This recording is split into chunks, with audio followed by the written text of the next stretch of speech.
too hot to go shoot, but that's a perfect excuse to wait till nightfall and try out some Cinestill 800T.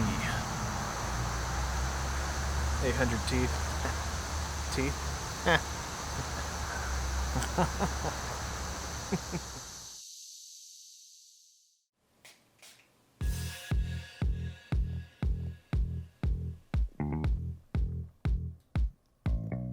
Welcome to Camaraderie, a channel no doubt worthy of induction into the Library of Congress. This episode is sponsored by the letter H, which stands for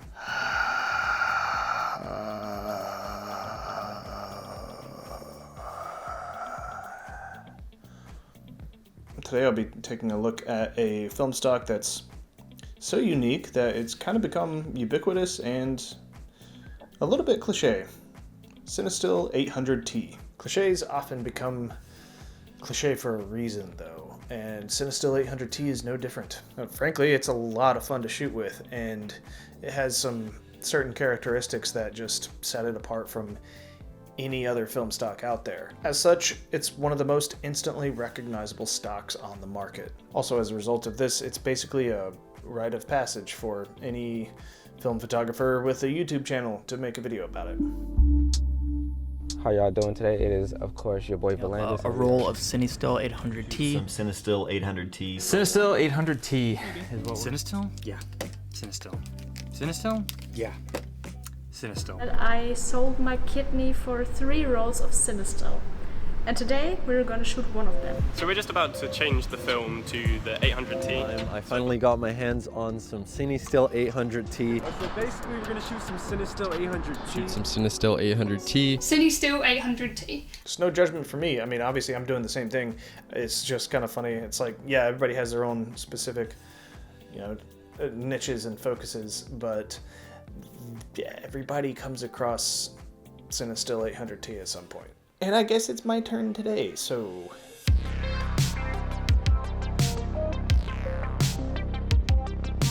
Cinestill is a photographic supply company based in Los Angeles that got started right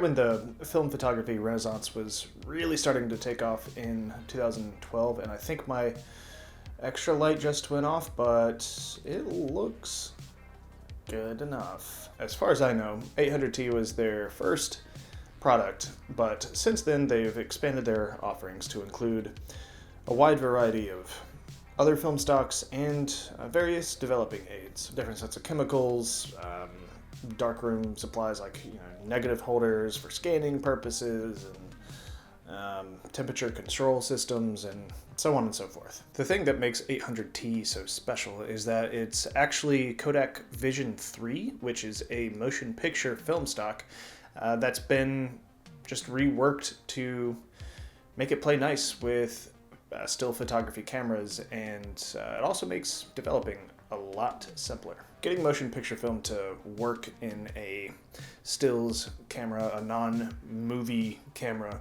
seems pretty straightforward to me. It's basically just a process of cutting up the film and putting it in a 35mm cassette. But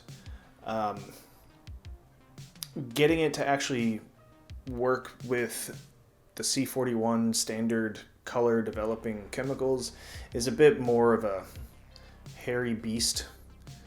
I don't know why that was the first thing that came into my head, but normally motion picture film has an extra layer on the emulsion called rimjet, and that is an anti-halation layer. Huh? What? Sorry? Oh, what's an anti-halation layer? let me tell you. It's a layer on certain films, generally motion picture films, that prevents light and reflections from having this weird little like halo-esque glow, which looks like this if you don't have that layer on it. Now the thing is, developing films with this extra layer on it requires something of a bit more of an esoteric developing process. So something like ECN2 or K14 instead of just the regular C41 standard color developing process chemical bath. And C41 is the thing that's used by just about every other color negative film stock.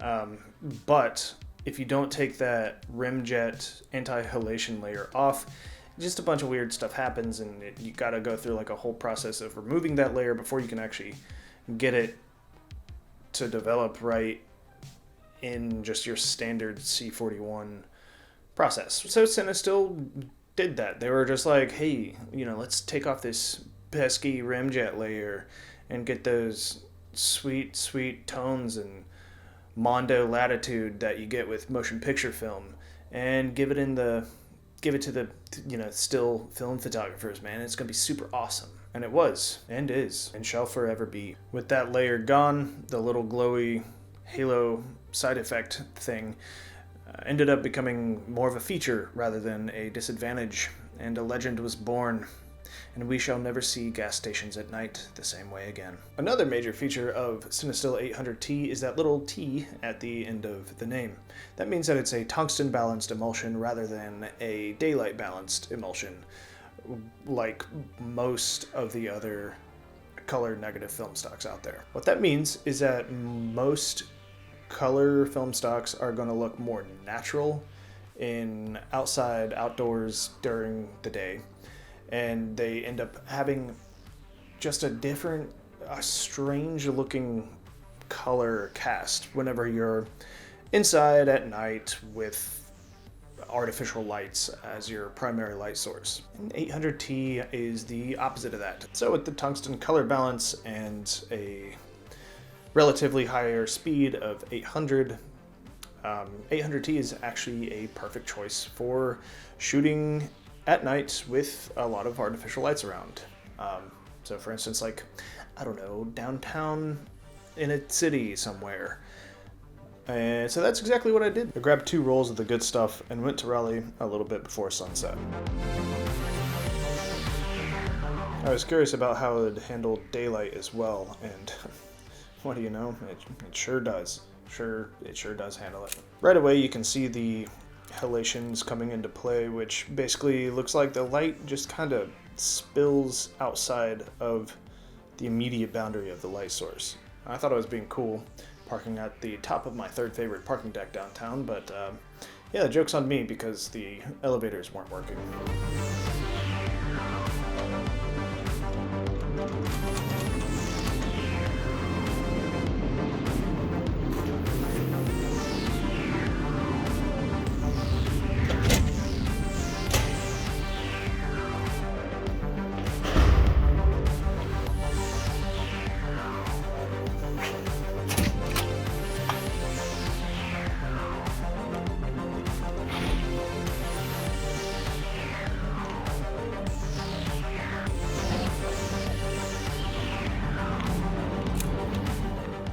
This wall says, "You belong here."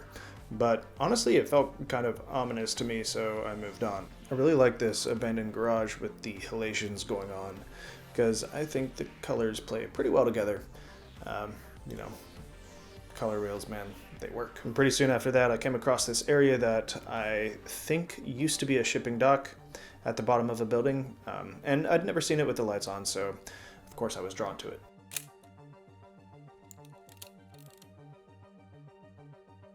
The rest of the first roll was spent on checking out a few different spots downtown with a variety of light sources to see if the halations are specific to a certain type of light.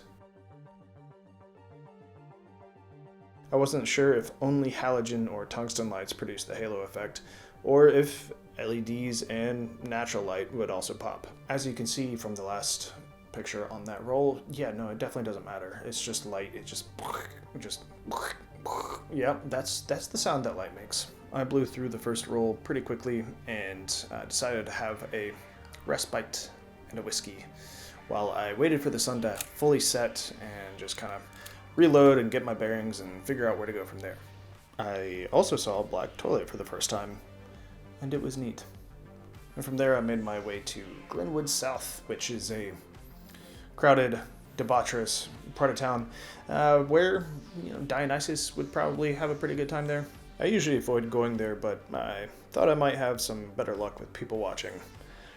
but it ended up being pretty quiet compared to Glenwood's typical standards.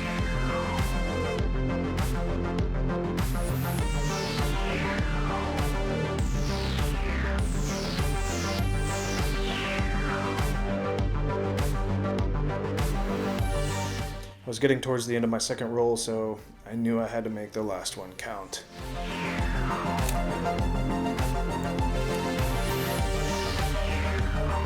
You didn't think I'd not shoot a gas station at night, did you? Because this is Cinestill 800T, baby. That's what this is made for. So, thoughts on shooting with Cinestill 800T?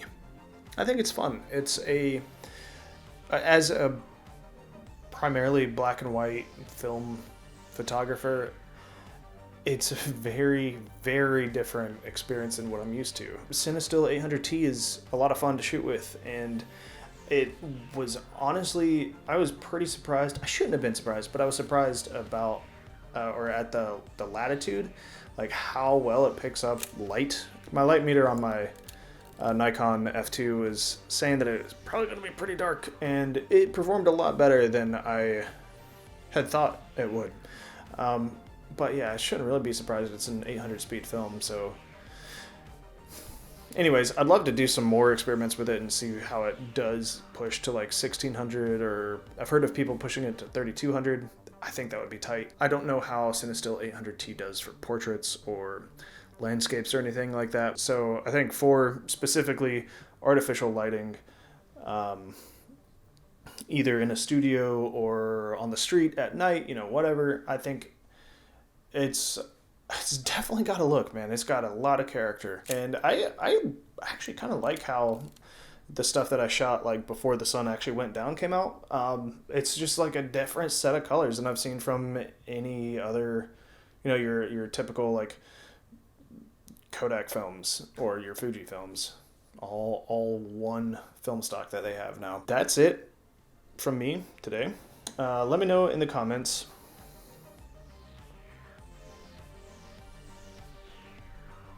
I just kind of spaced out there. I was trying to think of a question or for something for you guys to leave in the comments, but just, you know what, instead just leave a comment. Leave a comment for me asking me something. I'll be on this side of the lens in the next video as always, so until then, bye.